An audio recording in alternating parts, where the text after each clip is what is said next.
Israeli Prime Minister Benjamin Netanyahu has announced that he is pausing the controversial judicial overhaul bill, saying that he wanted to give time to seek a compromise over the bill with his political opponents, further asserting on how he was not ready to divide the nation. The announcement was made after one of the biggest domestic protest movements in Israeli history. Tens of thousands of Israelis demonstrated outside the parliament, and workers launched a nationwide strike in a dramatic escalation of the mass protest movement in the country.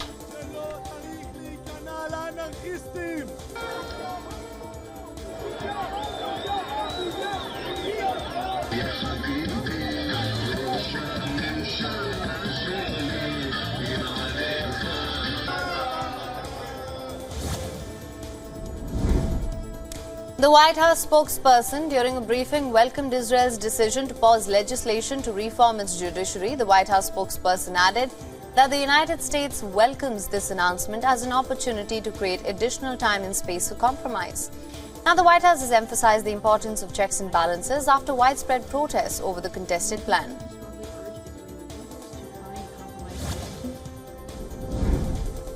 A 28-year-old shooter fatally shot 3 children and 3 adults at a private school in Nashville in the United States. Police say the shooter had drawn detailed maps of the school, including entry points for the building, and left behind an alleged manifesto. The Metropolitan Nashville Police Department began receiving calls around 10 a.m. of a shooter at the school, and arriving officers reported hearing gunfire coming from the building's second floor. After this, 2 officers from a 5-member team shot the assailant in the lobby, and the assailant was pronounced dead later.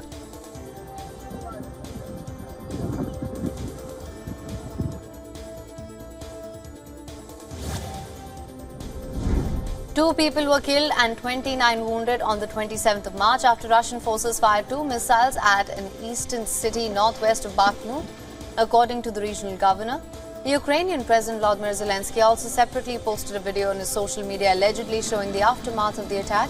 The video showed several burning cars and smoldering debris in what appeared to be a residential area.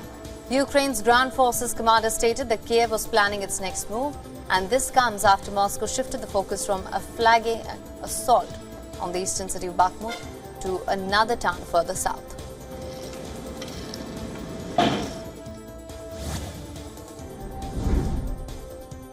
Ukraine's President Volodymyr Zelensky visited the Zaporizhzhia region to award medals to soldiers. Footage shared by the President's office showed Zelensky awarding medals to military officers and posing with them for photos.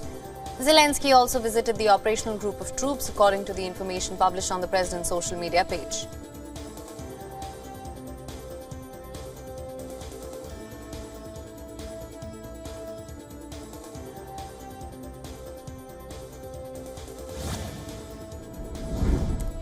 NATO troops held evacuation exercises on the Romanian coast. The naval forces practiced evacuating civilians from coastal areas in the Don Delta, an area bordering Ukraine's Odessa region. Odessa has been the site of numerous missile strikes since Russia launched a full-scale invasion just over a year ago. The drills in Romania are part of the Sea Shield 23 exercises involving 3,400 troops from countries across the NATO alliance, including the United States and the United Kingdom. The exercises are due to continue until the 4th of April.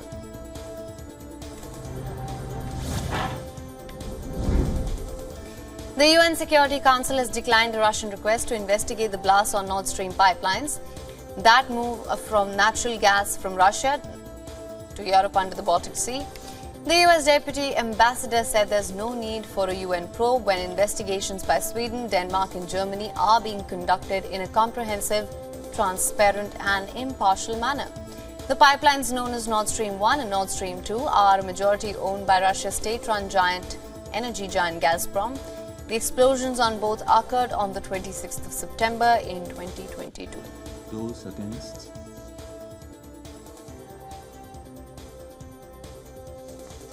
Abstentions?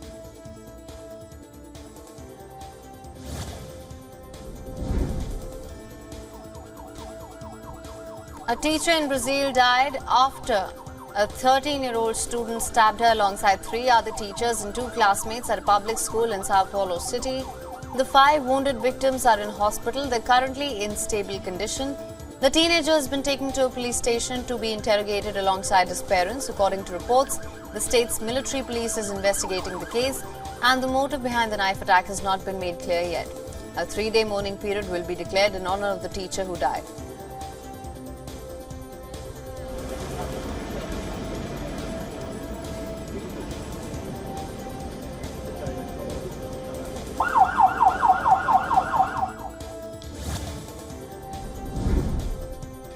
Chancellor Olaf Scholz confirmed that Germany has delivered 18 Leopard 2 tanks to Ukraine and is still preparing to deliver more tanks.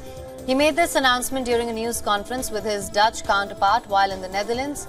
Together with Sweden and Portugal, Leopard 2 tanks have been promised to Ukraine and 4 more tanks than originally planned were delivered. Leopard 1 tanks are also set to be delivered but are currently under repair in Germany. The financing of the tank repairs is being provided by Germany, Denmark and the Netherlands.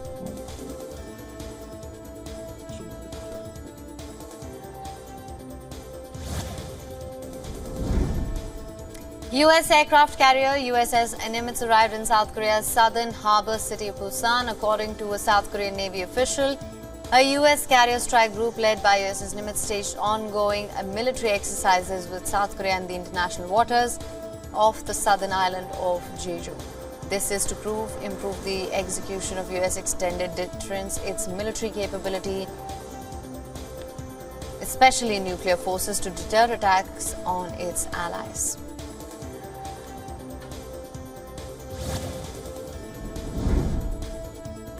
The demonstrations in Kenya's capital Nairobi turned into tribal clashes on Monday as various groups of people charged at each other, throwing stones and using metal sheeting as shields. In the western city of Kisumu, the Kenyan police fired tear gas and water cannons at stone-throwing supporters of opposition leader Raila Odinga on Monday. The clashes broke out at Odinga's convoy passed through the Kwangware neighborhood in the capital Nairobi. Hundreds of supporters gathered around the convoy, shouting, "Ruto must go."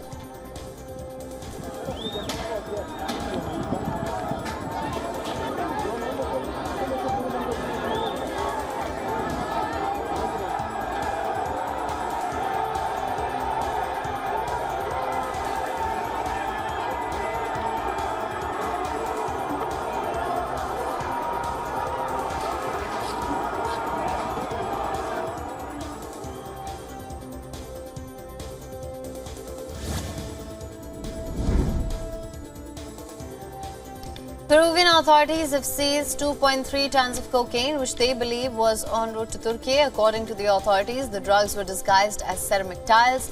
The drug bust took place at a warehouse at Peru's biggest port. At a press conference, the police displayed the cocaine. It appeared to have been fixed to rubber sheets to appear as hundreds of ceramic tiles packed in wooden boxes inside a shipping container. The police estimated the value of cocaine at $20 million.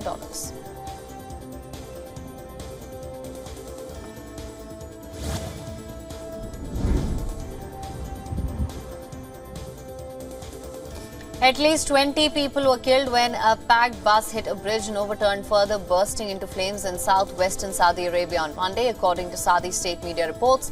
At least 29 people have been injured in the crash. The crash occurred during the first week of Ramadan. That is when the faithful fast from dawn to dusk. Many people travel to enjoy nightly feasts with family and friends during the Muslim holy month.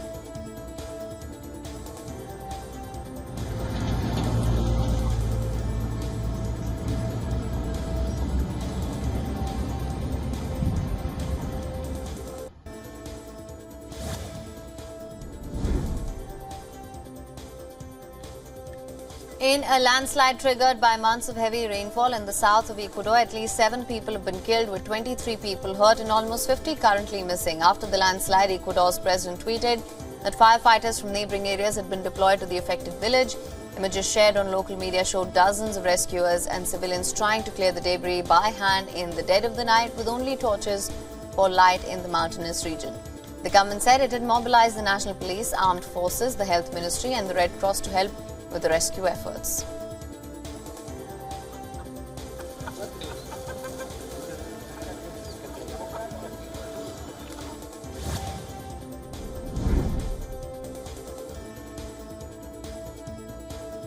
Firefighters battled a wildfire in eastern Spain, fueled by winds and dry weather. Spain's first major wildfire of the year swept through woodlands in Valencia and Aragon regions over the past 5 days.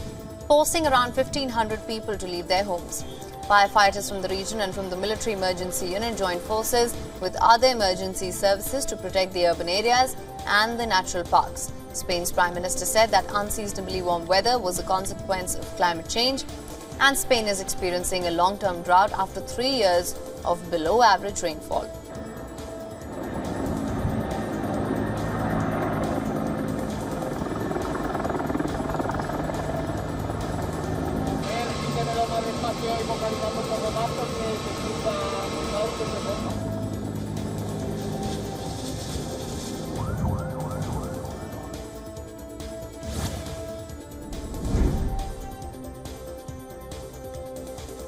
Air quality in northern Thailand has climbed to hazardous levels as a result of seasonal agricultural burning across the region. Local media reported that 4,115 hotspots were detected in northern Thailand in the past 24 hours. Parts of the country hit an air quality index reading of 582, making it 124.9 times above a recommended limit given by the World Health Organization. In response, Thailand's Prime Minister has mobilized the country's relevant agencies to reduce the impact on Thai public. This includes enforcing the law to punish perpetrators of forest burning that causes wildfires.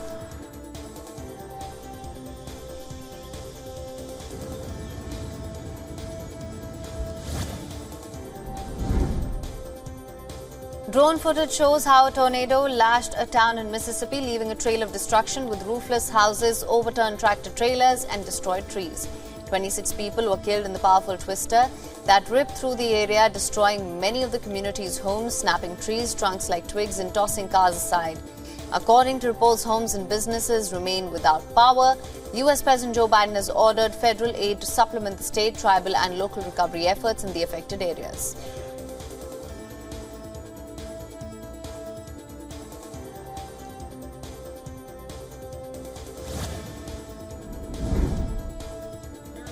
Britain's Prince Harry and singer Elton John made a surprise appearance at the London High Court on Monday, along with 5 more. They began a lawsuit against the publisher of a tabloid. The lawsuit is regarding years of alleged phone tapping and privacy breaches. They allege that they were victims of numerous unlawful acts carried out by journalists or private investigators. The acts include hacking mobile phone messages, bugging calls, and getting medical records through deceptive means, among other things.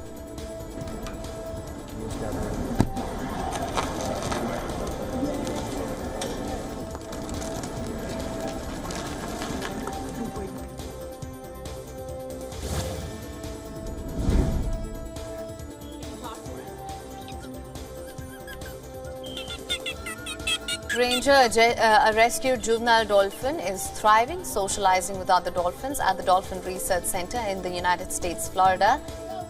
The orphan male named Ranger was rescued in June 2021 after being discovered stranded in waters near Texas. He was found near his dead mother. Vice President of the Animal Care and Training at the DBC said after Ranger was shifted to the Dolphin Center, he was fully adapted into a new family. She added that he has buddies that he plays with as well. You jumped all by yourself. Come on up, Boogie! Yeah! Go, Ranger, go! Woo! Good boy!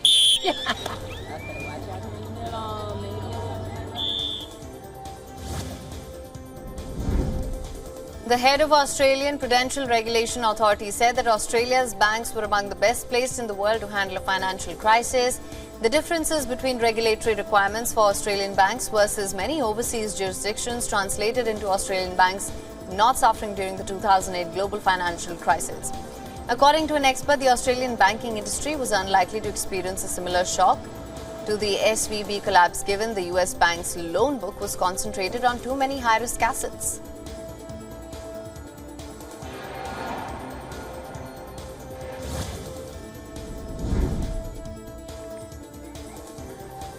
An Afghan child who was separated from her parents in 2021 was reunited with her family on the 27th of March 2023. The girl, Eliza, was separated during the US withdrawal from Afghanistan in August 2021. A blast at the Kabul airport killed her parents and she was taken to Doha by a teenager where she was living in an orphan care center. Officials traced her relatives and confirmed them through DNA testing. Eliza's 2 sisters, brother and her whole family came to reunite with her on Monday. Now they hope to head to the United States or UK after a week.